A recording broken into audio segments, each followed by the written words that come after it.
और अब आखिर में आज के इतिहास पर नजर डालते हैं। वर्ष 1953 में आज पहली बार वैज्ञानिकों ने जीवन के राज खोले थे।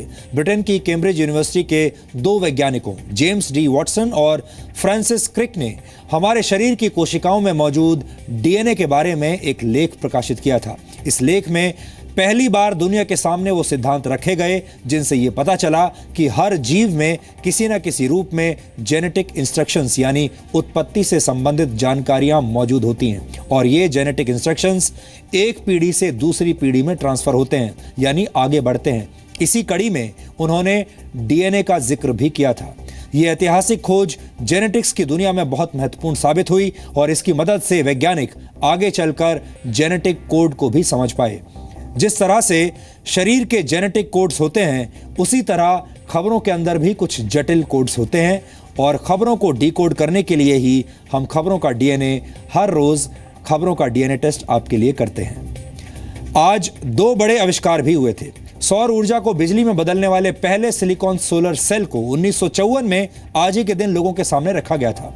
ये सोलर सेल्स सोलर पैनल्स का आधार होते हैं और खास बात यह है कि इस खोज के बाद वर्ष 1958 में सोलर सेल्स का प्रयोग पहली बार अंतरिक्ष में किया गया।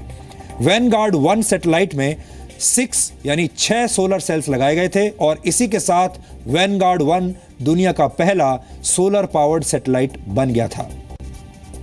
वर्ष 1961 में आज ही के दिन रॉबर्ट नॉर्टन नॉइस को इंटीग्रेटेड सर्किट यानी आईसी के लिए पेटेंट मिला था। रॉबर्ट नॉइस दुनिया की सबसे बड़ी semiconductor chip manufacturing company Intel corporation के को-फाउंडर भी थे। इंटीग्रेटेड सर्किट्स को पर्सनल कंप्यूटर क्रांति की आधारशिला भी माना जाता है।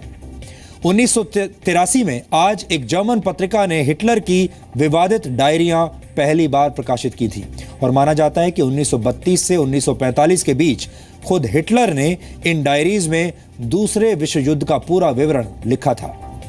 आज वर्ल्ड मलेरिया डे है और पूरी दुनिया में इस दिन अलग अलग कार्यक्रमों के जरिए मलेरिया की रोकथाम और उसके इलाज के बारे में लोगों को जानकारी दी जाती है। वर्ल्ड हेल्थ ऑर्गेनाइजेशन के मुताबिक वर्ष 2015 में दुनिया भर में मलेरिया के 21 करोड़ से ज्यादा नए केसेस पाए गए थे। मलेरिया के मरीज 100 से भी ज्यादा देशों में हैं और हर साल इस बीमारी से औसतन 7 लाख से ज्यादा लोग मर जाते हैं। वर्ष 1982 में आज ही के दिन दूरदर्शन ने देश में पहली बार रंगीन प्रसारण की शुरुआत की थी।